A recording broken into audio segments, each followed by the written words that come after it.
What was meant for kids but adult consumers hijacked it and ruined it. Squishmallows, people trying to resell these literal stuffies for 3x the price online. After school hobbies. Around the age of 47, I decided to pick up guitar again. So I went to a local school and enrolled as an adult. I would see parents harassing their kids and berating them for not being better. I think the majority of them have lost the idea that extracurricular activities are to help your child out of their shell and also to have fun. Not to make them a professional of any sort or the best of the best of the best. Build a bear. As a former employee, I don't care if you came in and bought some stuffed animals. Hell, there's some cool ones like Pokemon. However, just 'cause I worked there doesn't mean I have a whole collection myself and watch every show and movie that's partnered with the company. Yes, I was an adult man working at a stuffed animal store. Yes, I bought a couple Pokemon for myself.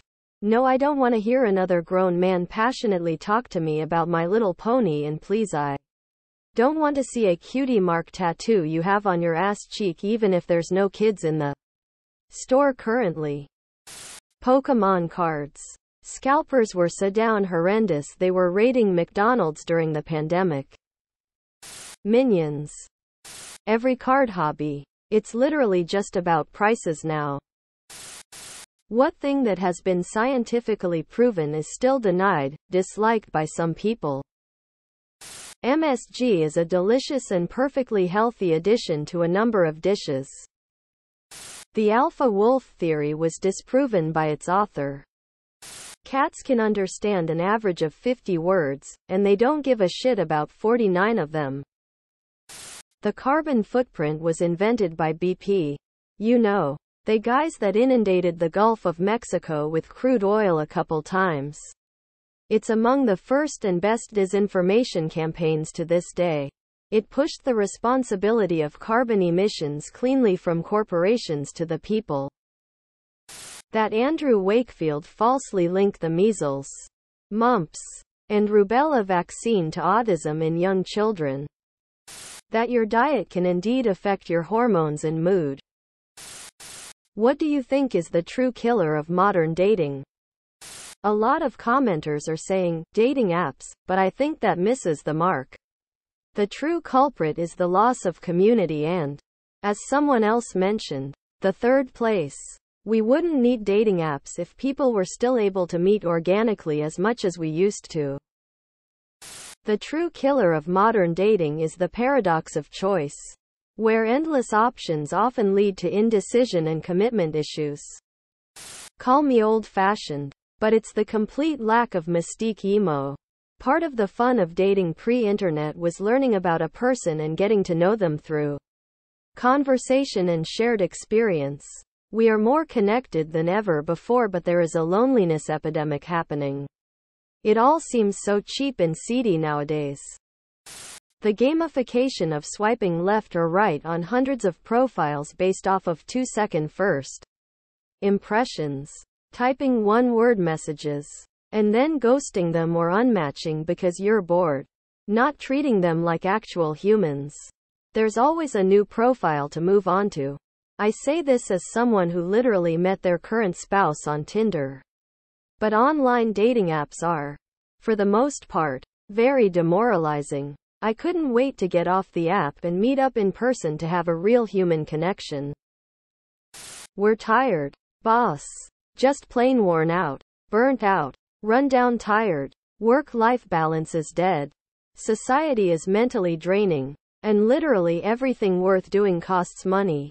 When the hell are you supposed to meet that person when you get home from work and immediately go to bed so you can be up at 4:30 to do it again tomorrow? If we consider that modern dating is largely just online dating at this point, then the clear-cut killer of modern dating to me is monetization. A decade ago, Tinder was awesome.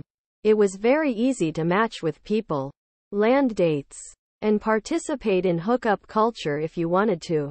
OkCupid was fun and based on personality, lifestyle and chemistry. Bumble was a decent alternative to Tinder.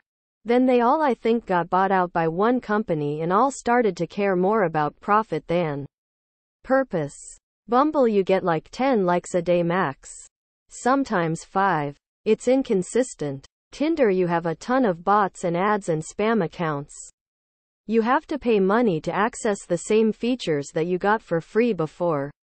OkCupid went away with their great formula and went for a swipe feature instead, and now it sucks. Hinge could be good, but it locks away the most essential, basic filters for finding suitable dates behind a paywall. What is a dead giveaway that someone is creepy or a weirdo? They don't understand personal space. Met a girl through class. She immediately became very attached and asked for my apartment key the second time we hung out together, which was about 1 week apart. We were both girls and we literally hung out twice. They constantly have interactions where everyone else is completely crazy. Normal people don't get banned from Costco, spit on gas station attendants, and get tased by the cops. If this shit happens to you, you're probably a creepy weirdo.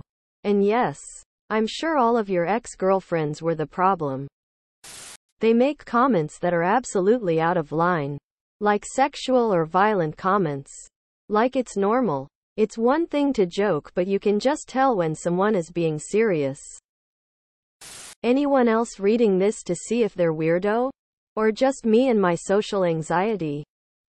Chris Hansen asks them to have a seat.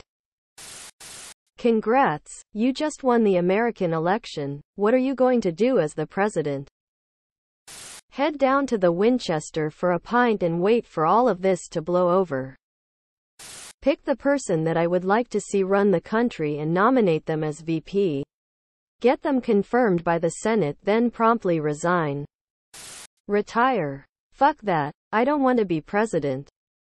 Run a thorough background investigation on everyone in office, myself included. Fair is fair. And audit every institution with a fine-tooth comb. Make both mandatory at regular intervals. Publicize the results. Prosecute the offenders. Taco Tuesday is now mandatory. You're welcome. I'd run on this promise. Virtually nothing, because Congress is a deadlocked shit show more interested in grandstanding for sound bites than having substantive arguments and advancing effective legislation. What challenges do people over 40 face in life? For me, it's the sudden realization that I set myself up really, really badly. Some of that was out of my control and some wasn't. So I'm nearing 40 and feel like I'm still starting up in life, and that's scary AF. What I will say though, is I don't think it's the end of the world. I'm contemplating going back and studying a degree that'll actually be worth something and doing things right this time. Even if I am about 20 years behind the 8 ball. P.S. Late nights kill you once you're over 35. As a man in my mid-30s, I'm regretting clicking on this thread. I describe it this way. When I was 20, I could drink for 10 hours. Pass out on my friend's brick fireplace and use a damp towel as a blanket. Wake up at 9 a.m. and go play 4 hours of pickup basketball. Now at 43, if I sleep with my sheet slightly tucked wrong under my hip, I limp for 2 days. Changing jobs or anything that affects stability is a concern. Constant training to stay in your position. Things you've accumulated have to be paid for and engaged with when you have less and less energy.